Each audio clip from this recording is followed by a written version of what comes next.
I'm Joshua. I'm 23 years old, and 5 years ago, my father looked me in the eye and told me I was the necessary sacrifice for my family's success. Before I tell you how I ended up sitting across from my brother in a boardroom that costs more than my parents' entire house, holding his fate in my hands, I need to know something.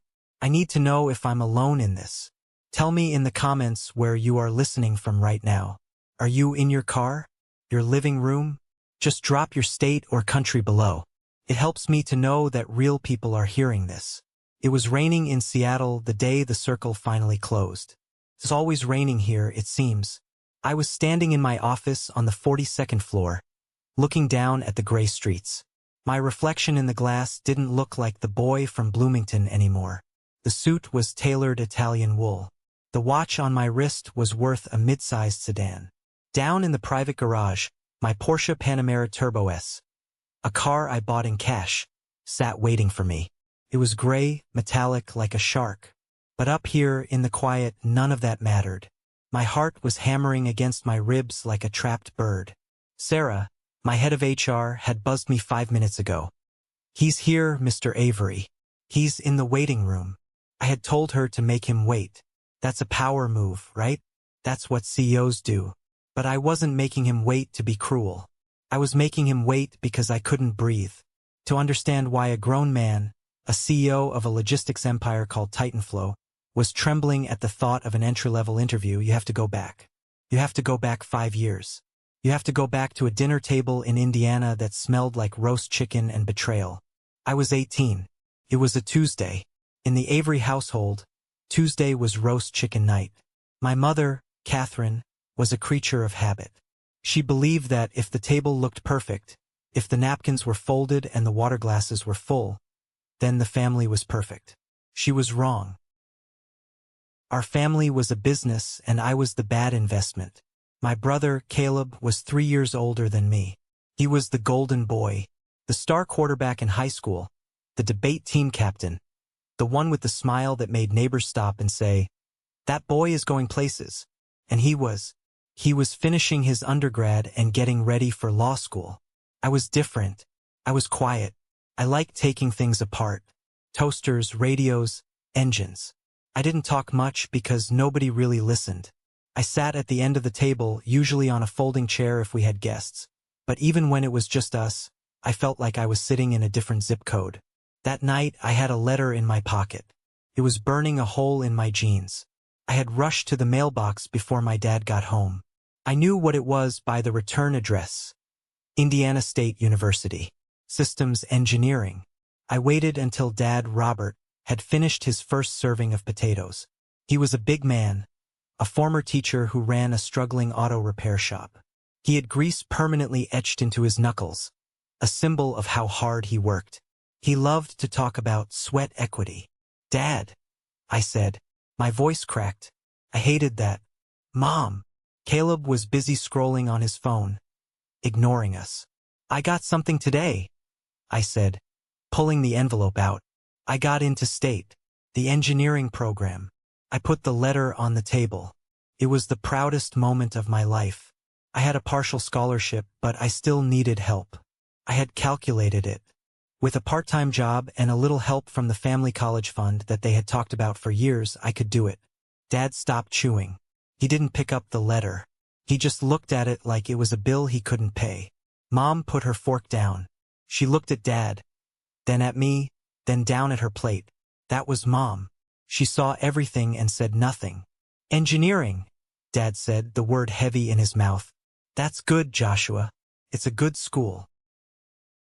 "I got a partial scholarship," I said, leaning forward. "It covers tuition for the first year, but I'll need help with room and board, and the rest of the fees." I did the math. "If we use the fund." Dad cut me off. He wiped his mouth with a napkin, a slow, deliberate motion that made my stomach turn. "There is no fund, Josh." The room went silent.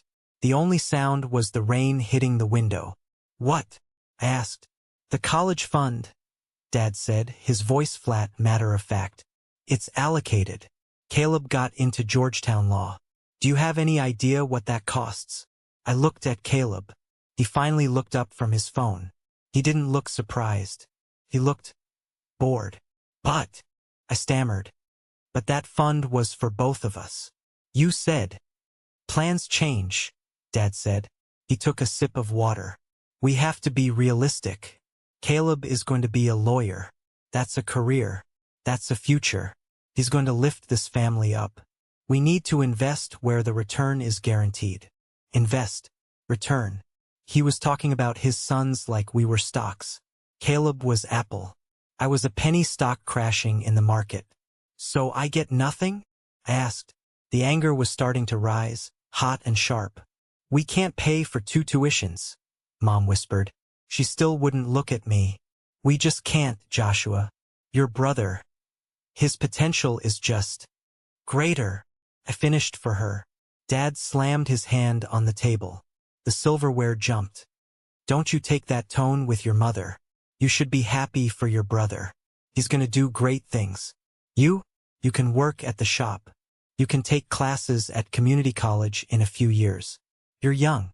You can wait. I don't want to work at the shop. I stood up. I want to go to school.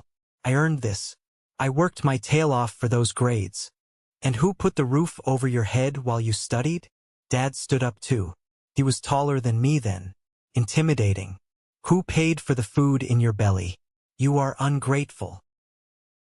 I'm not ungrateful. I'm asking for fair treatment, I shouted. You've never even asked what I want. It's always Caleb. Caleb's car, Caleb's clothes, Caleb's future.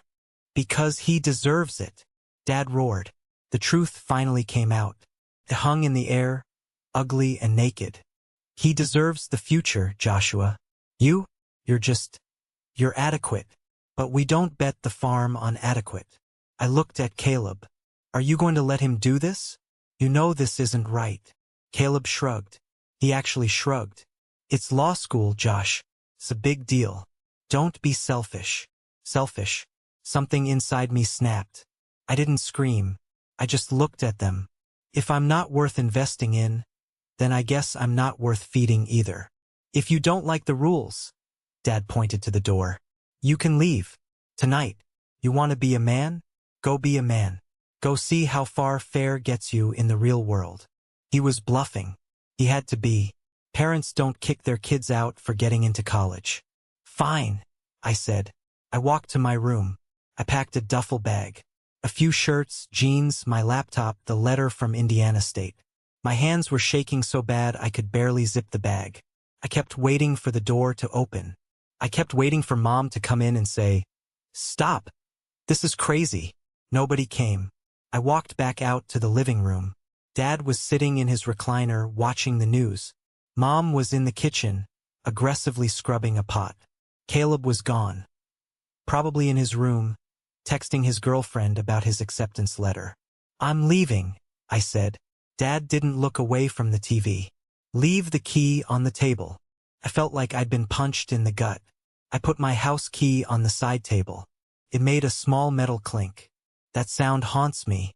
It was the sound of my childhood ending. I opened the front door. The rain was coming down in sheets now. A real Indiana storm. Joshua, Mom's voice. I turned around, hope flaring up in my chest. She was standing there, wiping her hands on a dish towel. Her eyes were red. She walked over to me, but she didn't hug me. She reached into her apron pocket and pulled out a bill. A $20 bill. Wrinkled. Worn. She shoved it into my hand. Be independent, she whispered. Prove him wrong. She wasn't giving me money to survive. She was paying me to go away so she didn't have to deal with the conflict. She was buying her peace of mind for $20. That's it. I looked at the bill. That's what I'm worth? She stepped back and closed the door. I stood on the porch. The porch light flickered and died, leaving me in the dark. I looked at the window to the living room. I saw Caleb standing there, holding the curtain back. He was watching me. I waited for him to wave. To mouth, I'm sorry. To do anything. He just let the curtain fall back into place. I walked down the driveway, the rain soaking through my hoodie in seconds. I had no car, no plan, $20 in my pocket. and a family that had just fired me from their lives. The first hour wasn't bad. Adrenaline is a powerful drug. I walked with purpose, fueled by anger. I'll show them, I thought. I'll become a millionaire. I'll come back and buy the whole town. But adrenaline fades. The cold does not. Bloomington at night, in the rain, is a different planet than the one you see from a car window. The sidewalks were slick. The streetlights reflected on the puddles like oil. By the time I reached the bus station downtown, my shoes were squishing with every step. The station was closed. The metal grate was pulled down. I sat on the bench under the small overhang. It offered almost no protection from the wind. I checked my phone. 14% battery. No messages. I took out the $20 bill Mom had given me. It was soaked. I tried to flatten it out on my knee, but it just tore a little at the corner. I stared at Andrew Jackson's face. He looked miserable. "Okay," I said to the empty street. "Okay." I didn't sleep that night. I shivered. A deep, bone-rattling shiver that starts in your spine and makes your teeth clack together. Every time a car drove by, I looked up, hoping it was Dad's truck, hoping he'd cooled down and come to get me. No truck came. Day 2 was a blur of humiliation. I tried to buy a sandwich at a gas station. The clerk looked at my wet, torn $20 bill and shook his head. "Can't take that, kid. Machine won't read it." "It's legal tender," I argued, my voice raspy. "It's trash," he said. "Buy something or get out." I walked out. I drank water from a bathroom sink in a public park. I ate half a bag of stale chips I found on a bench. I slept behind a dumpster near a loading dock because the heat from the building vents blew out there. By the third night, the anger was gone. The fear was gone. There was only the fever. I had caught something. Pneumonia, probably. My chest felt like it was filled with broken glass. Every breath was a struggle. I was walking down a service road near the highway, trying to find a place where the wind wasn't cutting through me. I stumbled. My knees hit the gravel. I didn't have the strength to get up. I lay there, cheek against the wet asphalt. The rain felt warmer now. That was a bad sign. I knew that much from biology class. Hypothermia makes you feel warm before you die. I closed my eyes. I thought about the roast chicken. I thought about the way the house smelled like lemon cleaner. So this is it, I thought. Dad was right. I'm not realistic. Then a sound. Not thunder. The hiss of air brakes. Lights flooded over me, blindingly white. A massive semi-truck had pulled over onto the shoulder. I heard a door slam. Heavy boots crunching on gravel. "Hey!" A voice. Rough like sandpaper. "Kid, you alive?" I tried to speak, but all that came out was a wheeze. Strong hands grabbed my shoulders. A face appeared above me. An older man, beard gray as steel, eyes hidden under a baseball cap. He smelled like diesel and stale coffee. He didn't ask if I was okay. He didn't ask where my parents were. He put a hand on my forehead and swore. "You're burning up. Come on." He lifted me. I was dead weight, but he carried me like a sack of flour. He threw me into the passenger seat of his cab. The heat blasted me instantly. It hurt, actually. The thaw was painful. "Drink this." He handed me a thermos. It was warm tea, sugary and strong. I don't have money," I whispered. "I have a ripped 20. The man laughed. It was a dry, barking sound. "Did I ask for a fare?" He drove. I drifted in and out of consciousness. I learned his name was Wyatt. He drove long haul for a freight company. He talked to keep me awake. "You don't sleep, kid. You sleep, you don't wake up. Listen to me. My transmission is acting up on third gear. You know anything about transmissions?" Synchronizers," I mumbled. "Worn out." "Yeah, maybe." He pulled into an urgent care center 2 towns over. He carried me in. The nurses rushed over. "Found him on the side of I-69, Wyatt told them. "Fix him." I remember the needle in my arm. I remember the warmth of the blankets. And then darkness. When I woke up, the room was white. Beeping machines. I looked at my wrist. There was a plastic bracelet. It didn't have my name. It read, Unknown male. I stared at it. I wasn't Joshua Avery anymore. I wasn't a son. I wasn't a brother. I was nobody, just a body found on the road. A nurse walked in. She smiled when she saw I was awake. "You're a lucky young man," she said. "Your friend left. Wyatt. He had a delivery schedule. He said he couldn't wait." She reached into her pocket. "He left this for you. And this jacket." She placed a heavy, flannel-lined denim jacket on the chair. And on the bedside table, she placed a crisp, new $20 bill. "He said to tell you." The nurse hesitated. Her eyes got a little misty. "He said to tell you that you need it more than his son does." "His son? His son died 10 years ago," she said softly. "Runaway. Overdose. He never found him in time. He told me finding you. It was like a second chance he never got." I picked up the $20. I squeezed it until my knuckles turned white. I looked at the unknown male bracelet. I grabbed a pair of scissors from the tray next to the bed and cut it off. I wasn't going to be unknown. I wasn't going to be a ghost that haunted a truck driver. I put on Wyatt's jacket. It was too big, but it felt like armor. "Where do I go?" I asked the nurse. "I have nowhere." She wrote down an address. "Haven House. It's a shelter. Ask for Mrs. Higgins. Tell her I sent you. But listen to me." She leaned in. "They kick you out at 8 a.m. every day. You have to hustle. Can you hustle?" I thought about Dad calling me adequate. I thought about Caleb watching from the window. "Yes," I said. "I can hustle." Haven House smelled like bleach and boiled cabbage. It was a concrete building on the edge of the industrial district. Mrs. Higgins was a woman shaped like a fire hydrant, short and solid, with eyes that could spot a lie from across the room. "Rule 1, she said, tapping a clipboard. "Curfew is 9 p.m. Door locks. You're out, you're out. Rule 2, no drugs, no booze. Rule 3, you get one bed, one locker. You keep it clean. This isn't a hotel, and I'm not your maid."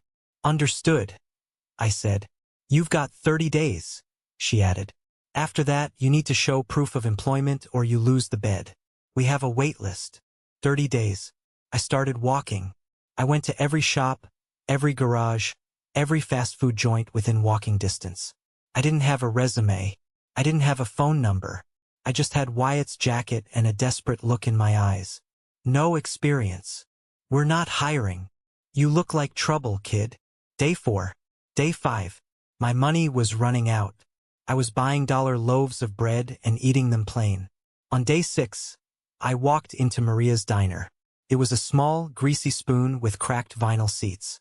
It was lunchtime and the place was chaos. Dishes were piling up. Customers were yelling for coffee. A woman, Maria, was shouting orders in Spanish and English, looking like she was about to explode. I didn't ask for a job. I saw a tray of dirty dishes on a table that had been sitting there since I walked in. I picked it up. I walked behind the counter, past a stunned waitress, and into the kitchen. I found the sink. I started scrubbing. Maria came in 5 minutes later, holding a frying pan. "Hey, who are you? What are you doing?" "You're behind," I said, not stopping. "I'm catching you up." She looked at the stack of clean plates I'd already dried. She looked at the sink. She looked at me. "I can't pay you under the table," she said. "If I last the week," I said, repeating a line I'd heard in a movie once. "You put me on the payroll. If I suck, you kick me out." She squinted at me. $5 an hour plus tips from the bus tub. Apron is on the hook. I worked like a machine. I didn't just wash dishes. My brain, the engineering brain my father thought was useless, started seeing patterns. The waitresses were crossing paths too often.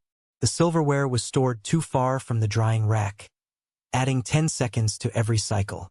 The prep cook was walking across the kitchen to get spices that should be at his station. I stayed late that night. "Go home, kid," Maria said, counting the register. "Can I move the dry storage?" I asked. "What?" "If we move the dry goods to the shelf near the fridge, the cooks won't have to cross the line. You'll save about 4 minutes per order during rush hour." Maria laughed. You're a dishwasher, not Gordon Ramsay. Let me try. She let me. The next day, lunch service went smoother. Tickets weren't backing up. The food came out hot. Maria gave me a raise to $7 an hour. It wasn't much, but it was a salary. It was survival. For 6 months, that was my life. Shelter at night, diner by day. I saved every penny. I bought a cheap prepaid phone. I bought a suit from Goodwill. I kept my head down. But I was hungry for more than food. One afternoon, a man in a sharp gray suit sat at the counter. He was on his phone, looking stressed. He had a stack of papers spread out next to his coffee. I don't care what the driver says, he was yelling. The route is inefficient. We're burning fuel sitting in traffic on the I-5 corridor. Figure it out. He hung up and rubbed his temples. I was refilling his coffee. I looked at the papers. It was a logistics map for a freight company. You're routing them through the city center during peak hours, I said. It slipped out. The man looked up. He had piercing blue eyes. Excuse me? Sorry, I said. I see the map. Your drivers are hitting the bottleneck here. I pointed with the coffee pot. If you route them through the secondary bypass, it adds 4 miles to the distance, but the average speed is triple. You save 20 minutes and about 2 gallons of diesel per truck. The man stared at me. Then he looked at the map. He pulled out a pen. Show me. I grabbed a napkin. I drew the bypass. I calculated the fuel load in my head. Also, if you stagger your departure times by 15 minutes, you avoid the queue at the way station. He looked at the napkin. Then he looked at my name tag. Joshua, you're a waiter? I'm a dishwasher who pours coffee, I corrected. I'm Lincoln, he said. I own Everline Freight. How do you know this? I like systems, I said. I see how things flow. Lincoln took a sip of his coffee. What are you doing after your shift? Going back to the shelter, I said. I wasn't ashamed anymore. Lincoln nodded. He pulled a business card out of his wallet. Be at this address at 8 a.m. tomorrow. Wear a tie. I don't have a degree, I said quickly. My dad said. I didn't ask about your dad. I asked if you could be there at 8 a.m. That was the moment. The crack in the wall. I showed up. I started in the dispatch room. I absorbed everything. I learned the software, then I improved it. I stayed until midnight every night. I didn't have a family to go home to, so the office became my home. In 2 years, I was the operations manager. In 3 years, I led a buyout of a smaller competitor. In 4 years, I left Everline to start my own consultancy, Titanflow. I didn't do it for the money, though the money came fast. I did it because every time I optimized a route, every time I saved a client $1 million, I felt a little less unknown. I was building a fortress made of success, so high that the rain from Bloomington couldn't touch me anymore. But you can't outrun your ghosts. 5 years. That's 1,825 days. I sat in my office at Titanflow. The walls were glass. The furniture was minimal and terrifyingly expensive. On the wall behind my desk, I didn't have a diploma. I had a small shadow box frame. Inside it was the plastic hospital bracelet that said, "Unknown Male," and the crumpled $20 bill Mom had given me. Every client asked about it. I told them it was modern art. I was reviewing the quarterly projections. We were up 40%. Titanflow was becoming the gold standard in logistics consultancy. I had just closed a deal with Amazon. I looked out the window at the skyline. I was safe. I was powerful. But I was alone. I dated, sure. But I never let anyone close. How do you explain to a girl that your parents fired you? That you don't go home for Thanksgiving? That your inheritance was a $20 bill and a complex? My intercom buzzed. It was Sarah, my HR director. She was a tough woman, former military. Nothing rattled her. Josh, you need to see this resume. I'm busy, Sarah. Just hire the best candidate for the coordinator position. I think you need to see this one personally, she insisted.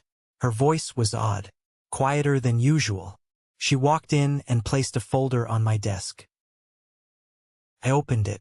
Name, Caleb Avery. Address, Bloomington, Indiana. Education, Georgetown. Law, incomplete. Experience, bartender, retail associate, legal intern, 3 months. The world stopped spinning. Caleb, my brother, the golden boy, the future.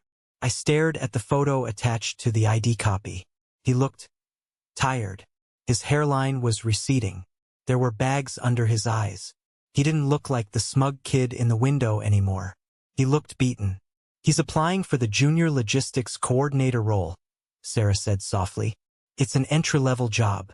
$45,000 a year. $45,000.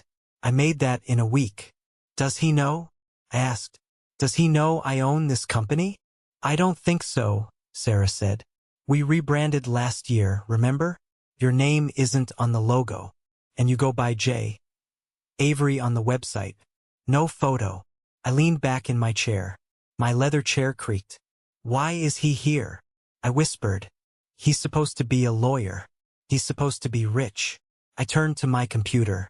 I did something unethical. I used my access to premium data brokers, tools we use to vet corporate partners, to look up my own family. The report loaded in seconds. Red text everywhere. Martin and Alana Avery. Foreclosure proceedings initiated on the Bloomington property. Credit score, 520. Caleb Avery, $150,000 in student debt. Judgments for unpaid credit cards. No bar association record. They were drowning. The investment had failed. The guaranteed return had crashed. I felt a surge of... Was it joy? Vindication? No. Felt like acid. It burned. He's in the lobby, Sarah said. He flew in for the open interview day. He's been waiting for 2 hours. I looked at the bracelet on the wall. Unknown male. I looked at the resume. Georgetown Law, incomplete. Bring him up, I said. My voice was cold, even to my own ears. Joshua, Sarah warned. If you're going to kill him, do it outside the office. I don't want the paperwork. I'm not going to kill him. I stood up and buttoned my jacket. I walked over to the window. I'm going to interview him. I watched the rain. I thought about the Porsche downstairs. I thought about the hungry kid sleeping behind the dumpster. Send him in. The door opened. I kept my back to him. I pretended to be looking at a file on the credenza. I needed a moment to compose my face. I needed to lock the little brother away and let the CEO take over. Good afternoon, a voice said. It was Caleb's voice, but stripped of all its arrogance. It was humble, nervous. Have a seat, I said, keeping my back turned. I heard the chair scrape against the floor. Thank you for seeing me, sir. I know my resume is a bit unconventional for this role. I turned around slowly. I was sitting in the shadow of the high-back chair. The lights in the room were dimmed for the presentation screens. He didn't see me clearly yet. He was looking at his hands, wringing them together. His suit was ill-fitting polyester. Cheap. Unconventional, I said, picking up his resume. That's one word for it. You went to law school. Yes, sir. Well, I completed 2 years. Why did you stop? Financial difficulties, Caleb said. He cleared his throat. And I realized the law wasn't for me. Or maybe you just couldn't pass the bar? Depressed. He flinched. I had some personal setbacks. It says here you want to work in logistics. Why? I need a job, he said honestly. I mean, I admire Titanflow. I hear you value efficiency. I'm a hard worker. I just need a chance. I'm willing to start at the bottom. The bottom? I echoed. Interesting. My father used to say that some people deserve the future, and some people are just adequate. Caleb's head snapped up. He squinted at me. The familiarity of the phrase hit him like a physical blow. Excuse me? I leaned forward into the light. I asked you a question, Caleb. What defines a person's worth? Is it their degree? Or is it their ability to survive when they get locked out in the rain? He stared. His mouth opened, but no sound came out. He looked at my eyes. Then his gaze drifted to the wall behind me. He saw the frame. He saw the crumpled $20 bill. The color drained from his face. He looked like he was going to vomit. "Josh," he whispered. It was a sound of pure disbelief. "Hello, Caleb," I said. "Welcome to Titanflow." He stood up, knocking his chair over. You own this." "I built this," I corrected. "Brick by brick. While you were partying at Georgetown on Dad's retirement fund." "I didn't," he stammered. "Josh, we didn't know where you were. Mom cries every Christmas." "Mom cries?" I laughed. It was a harsh sound. "Does she cry into the $20 she paid me to leave?" Caleb sank back down, not into the chair, but onto the floor. He looked broken. "I'm sorry," he sobbed. "Josh, I'm so sorry. I was a coward. I stood at the window and I watched you walk away, and I didn't do anything because I was scared Dad would cut me off too. And look where that got you." I gestured to his cheap suit. "You played by the rules, Caleb. You were the good son. What happened?" "I failed," he admitted. Tears were streaming down his face now. "I failed out. I tried to make money trading crypto to pay Dad back, and I lost it all. They're losing the house, Josh. Dad had a stroke last month from the stress. We have nothing. I came here because I heard they were hiring. I didn't know." The room was silent. I looked at my brother, kneeling on the expensive carpet of my office. This was the moment I had dreamed of for 5 years. The moment of total victory. I had the power. I had the money. I had the upper hand. I could kick him out. I could call security. I could say, "You're not realistic, Caleb." But looking at him, I didn't feel triumphant. I just felt sad. "Get up," I said. He looked up, wiping his eyes. "Are you going to fire me?" "I haven't hired you yet." I walked over to the shadow box. I took it off the wall. I opened the back and pulled out the bracelet and the bill. I walked over to Caleb and held out the $20. "This is all I had," I said. "This and the clothes on my back. And you know what? It was the best thing Mom ever gave me. Because it taught me that nobody is coming to save me." I placed the bill on the table between us. "You want a job?" I asked. He nodded frantically. "I don't hire brothers," I said. "I hire assets. Can you be an asset?" "I'll do anything. I'll sweep the floors." "Good. Because you're not going to be a coordinator. You're going to start in the warehouse. Loading docks. Night shift. Minimum wage. No special treatment. If you're late once, you're fired.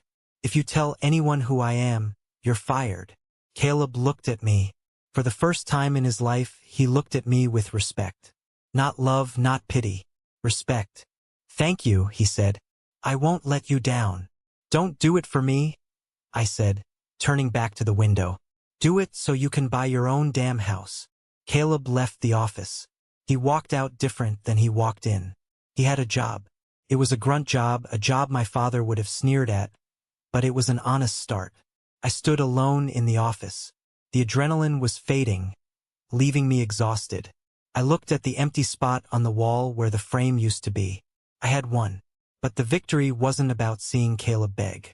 It wasn't about the power trip. The victory was realizing that I didn't hate them anymore. Hate takes energy. Hate binds you to the person you hate. I didn't feel hate. I felt pity. They were trapped in a cage of their own making. A cage of status and expectations. I was free. I had been free since the moment that door clicked shut 5 years ago. I pressed the intercom. "Sarah, is there a body to dispose of?" she asked. "No. He starts Monday. Warehouse B. Put him on the standard onboarding track." "You're a better man than me, boss," she said. "No," I said. "I'm just a businessman. He's cheap labor." I lied. It wasn't about business. It was about closing the loop. That weekend, I got in my Porsche. I drove east. Took me 3 days to get back to Indiana. I didn't go to the house. Couldn't face Dad. I wasn't ready to see him weak, and I certainly wasn't ready to hear him try to justify what he did. I drove to the bus station downtown. It looked exactly the same. The same peeling paint. The same metal bench. It wasn't raining this time. The sun was setting. casting long, golden shadows across the pavement. I sat on the bench. The metal was warm from the sun. I reached into my pocket and pulled out the $20 bill. The same one. I smoothed it out on my knee. "Debt paid," I whispered. I left the bill on the bench. Maybe some other kid would find it. Maybe it would buy them a meal. Or maybe it would be their seed money for an empire. I walked back to my car. As I opened the door, my phone buzzed. It was a text from Caleb. Dad asked where I got the job. I told him I'm working for a guy who knows the value of sweat equity. He said, "Good. Mom says hi. She asked if you're happy." I looked at the text. Then I looked at the sunset reflecting off the hood of my Porsche. I typed back, "Tell her I'm realistic." I tossed the phone onto the passenger seat. I revved the engine. The sound was a deep, guttural roar that echoed off the brick buildings of my hometown. I didn't look back as I drove onto the highway. The rearview mirror showed the town shrinking, smaller and smaller, until it was just a speck on the horizon. I was Joshua Avery. I was the unknown male. I was the CEO. And for the first time in my life, I knew exactly where I was going. The drive back to Bloomington wasn't just a journey across state lines. It was a journey backward through time. When I crossed the heavy steel bridge that marked the town limits, my hands tightened on the leather steering wheel of the Porsche until my knuckles turned white. The car, a machine of precision engineering and ungodly cost, felt alien here. The suspension absorbed the potholes of County Road 9 with ease, but I could feel every single one of them in my chest. I hadn't been back in 5 years. Not for a holiday, not for a funeral, not even for a drive-by. I had treated Bloomington like a quarantine zone, a place where the infection of my past lived, and I was the only survivor who had made it out. The town looked smaller. That's the first thing you notice when you grow up and leave. The geography shrinks. The terrifyingly large high school looked like a cramped brick box. The massive downtown square was just 4 blocks of fading businesses. I rolled slowly down Main Street. The cinema was closed, boarded up with plywood that had grayed in the weather.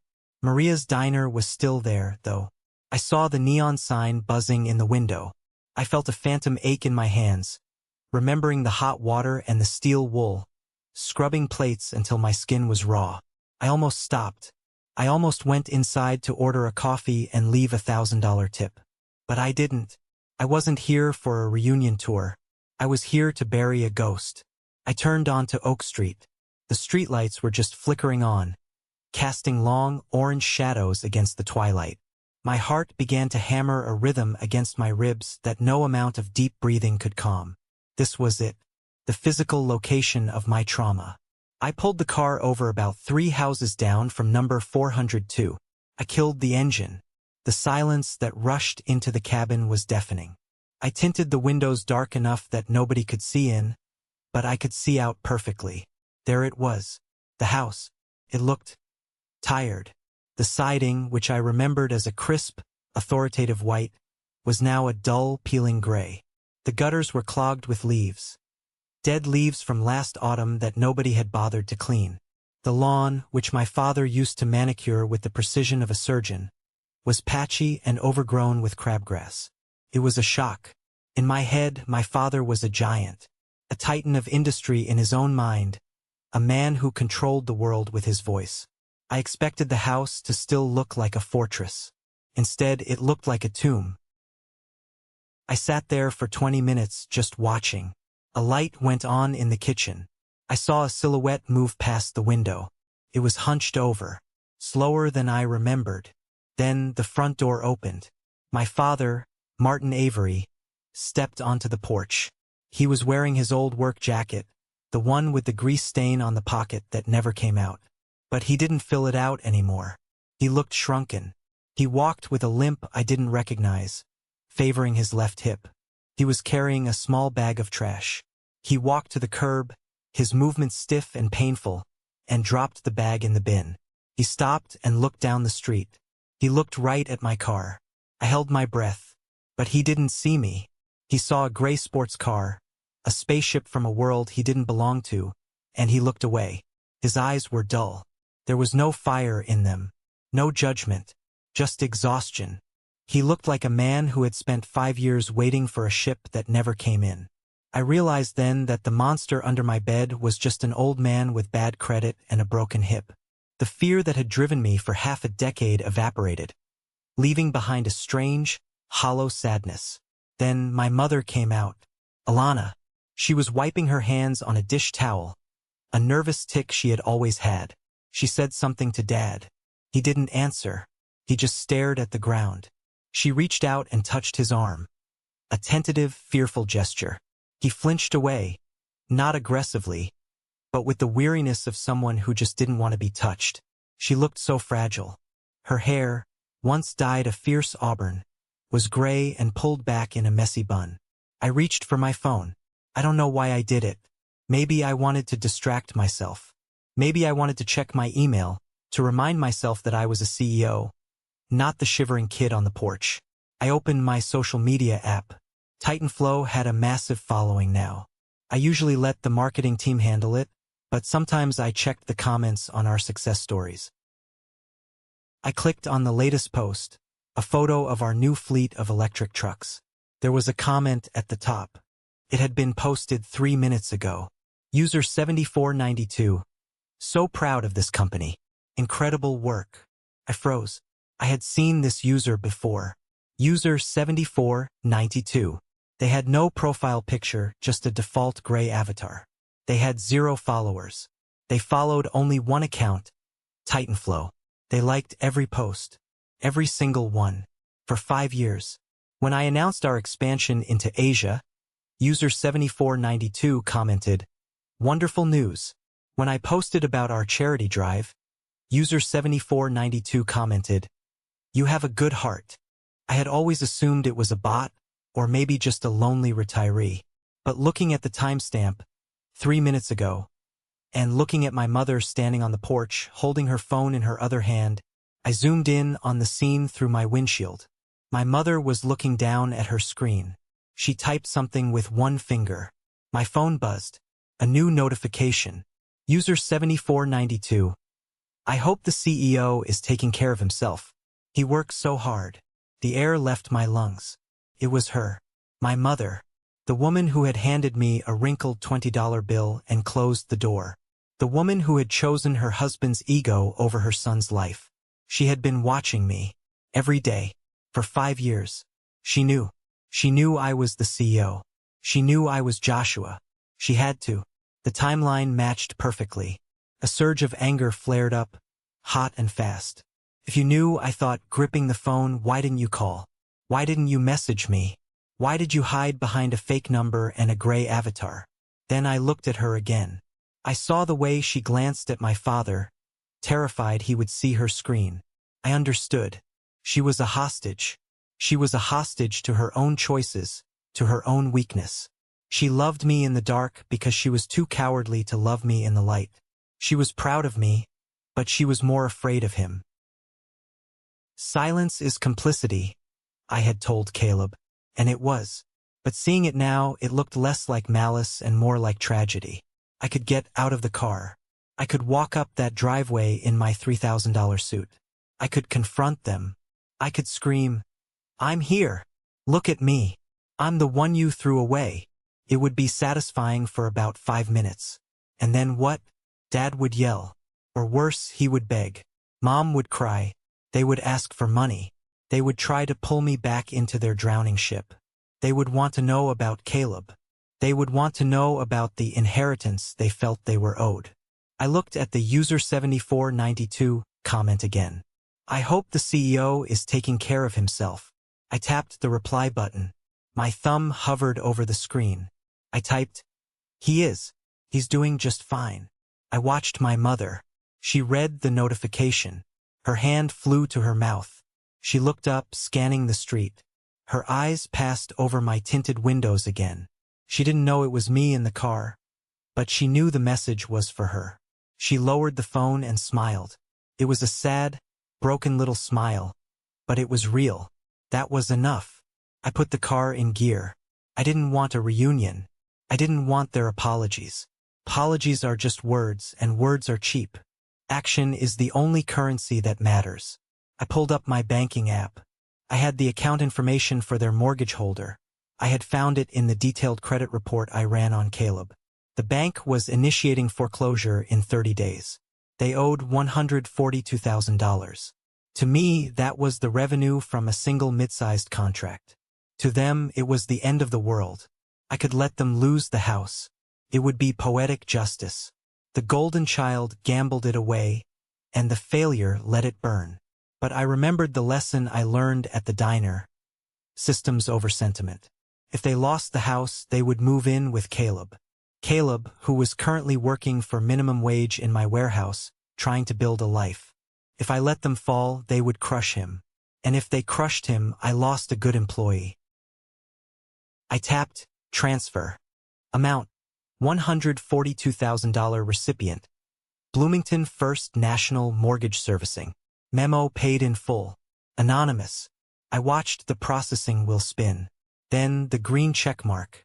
I didn't do it for them. I did it so I never had to think about them again. I bought their safety so I could buy my freedom. It was a severance package. I released the parking brake. The Porsche purred to life. A low rumble that vibrated through the floorboards. I drove away slowly. I didn't look in the rearview mirror. I didn't need to. I knew exactly what was behind me. A house that was no longer a home, and two people who were no longer my parents, just characters in my origin story. I turned the corner, heading toward the one place in this town that actually mattered. The bus station hadn't changed. In a world that was constantly upgrading, renovating, and gentrifying, the Bloomington bus terminal remained a monument to stagnation. The same fluorescent light was flickering overhead, buzzing like a trapped insect. The same smell of diesel and stale urine hung in the air. I parked the Porsche in the shadows of the lot, away from the few wandering souls waiting for the 9 p.m. Greyhound to Indianapolis. I stepped out. The air was cool, but it wasn't raining. The sky was a bruised purple, fading into the black of night. I walked to the bench. The bench. The metal was cold against my hand. I ran my fingers along the edge. I remembered the exact texture of the rust. I remembered how hard the seat was against my spine when I tried to curl up and sleep. I remembered the despair that had felt heavy as lead in my stomach. I sat down. I was wearing a suit that cost more than my father made in 3 months. I had a phone in my pocket that could command a global logistics network. But sitting there, I felt the phantom weight of that wet hoodie. I closed my eyes and let the memory wash over me. The fear, the hunger, the feeling of being discarded like trash. "You made it," I whispered to the ghost of the 18-year-old boy sitting next to me. "You didn't die. You didn't break." I reached into my inner jacket pocket. I pulled out the bill, the $20. It was crisp now, preserved in the frame for so long, but the creases were still there. The deep folds where I had clenched it in my fist. I looked at it one last time. For years, this piece of paper had been my fuel. It was a symbol of everything I lacked, everything I was denied. It was my chip on the shoulder. But a chip on the shoulder is a heavy thing to carry uphill. And I was at the top of the mountain now. I didn't need the weight anymore. I placed the bill on the bench. I weighed it down with a small, smooth stone I found near the curb, so the wind wouldn't blow it away. It wasn't a lot of money, but it was a seed. Maybe someone would find it. Maybe a kid running away from home. Maybe a mother trying to buy a ticket to a safe place. Maybe a junkie needing a fix. It didn't matter. It wasn't mine anymore. "Debt paid," I said aloud. The words felt like a spell breaking. I stood up and walked back to the car. I felt lighter, physically lighter. I sat in the driver's seat, but before I started the engine, I made one phone call. I scrolled past the business contacts, past the lawyers, past the investors. I found a number saved simply as Wyatt. I hit dial. It rang 4 times. I was about to hang up, thinking he was on the road, when the line clicked. "Yeah." The voice was raspy, older, but unmistakable. "Wyatt," I said. "It's Joshua." There was a pause. A long silence filled with the static of a poor connection. "Joshua." Wyatt's voice softened. "The kid from I-69?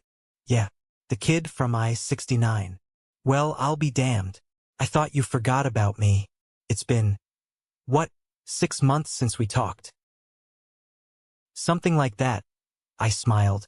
Where are you? Stopped at a diner in Ohio. Hauling steel to Pittsburgh. How are you, kid? You eating? I'm eating, I said. I'm eating good, Wyatt. Listen, I'm in Bloomington. The hell you doing back there? You looking for trouble? No. I was looking for closure. I found it. Good. Wyatt grunted. Closure is good. Better than a swift kick in the teeth. Wyatt. I hesitated. I just wanted to say thank you. For the jacket. For the 20. For stopping. Don't get mushy on me, kid. I'm serious. I just left the 20 on the bench where it all started. I passed it on. I could hear Wyatt shifting the phone. I heard the clink of a coffee cup. You did good, Joshua, he said. His voice was thick with emotion he tried to hide. My boy. He never got to come back. You coming back standing tall. That makes it a little easier. You know? I know, I said. I'm sending you something, Wyatt. Check your bank account in the morning. Buy yourself a new transmission. Or a new truck. Or retire. Joshua, you don't have to. I know I don't. That's why I'm doing it. Drive safe, old man. You too, kid. Keep the shiny side up. I hung up. I started the car. The Porsche engine roared to life. A symphony of mechanical perfection. I turned on the headlights. The beams cut through the darkness, illuminating the road ahead. I pulled out of the parking lot. I drove past the Welcome to Bloomington sign. I didn't look at it. I hit the on-ramp for the interstate. I accelerated. 60, 70, 80. The world blurred outside my windows. I wasn't driving away from my past anymore. I was driving toward my future. A future that didn't belong to Caleb or my parents or the college fund. It was mine. I had built it from scrap parts and grit. I had engineered it. And as the city lights of Bloomington faded into the rearview mirror, disappearing into the vast, dark cornfields of Indiana, I finally understood the truth. They didn't kick me out of the family. They released me. They cut the anchor, thinking I would drown. But they forgot that I knew how to swim. I smiled. I turned up the radio. And I drove into the night. An unknown male no more. Before I go, I want to leave you with this. We grow up thinking that our value is determined by the people who raised us. We think that if our parents don't believe in us, if our family doesn't support us, then we are broken. We spend years, sometimes decades, trying to fix ourselves, trying to earn a love that was never ours to begin with. But here is the hard truth I learned in the rain that night. You cannot buy bread with someone else's approval. My father's rejection was the most painful thing that ever happened to me, but it was also the most necessary. If he had given me that college fund, I would have become a mediocre engineer constantly trying to please him. By kicking me out, he gave me the gift of desperation. He forced me to find my own spine. Self-reliance isn't just about paying your own bills. It's about paying your own emotional debts. It's about looking at the empty seat at the table and realizing you can build your own table. I want to ask you something. Is there a moment in your life where a door was slammed in your face, and it turned out to be the best thing that ever happened to you? Or maybe you are standing in the rain right now, holding a wrinkled $20 bill, scared of what comes next. If you took any value from my journey, if you felt the cold of that bench or the warmth of that victory, please do me a favor. Type good in the comments below. It's a small word, but it tells me that we are connected. It tells me that you understand that sometimes you have to lose your family to find yourself. I'm Joshua Avery. I started with nothing but an unknown bracelet and a refusal to quit. And if I can make it, so can you. Keep building, keep driving, and never let anyone else hold the pen to your story.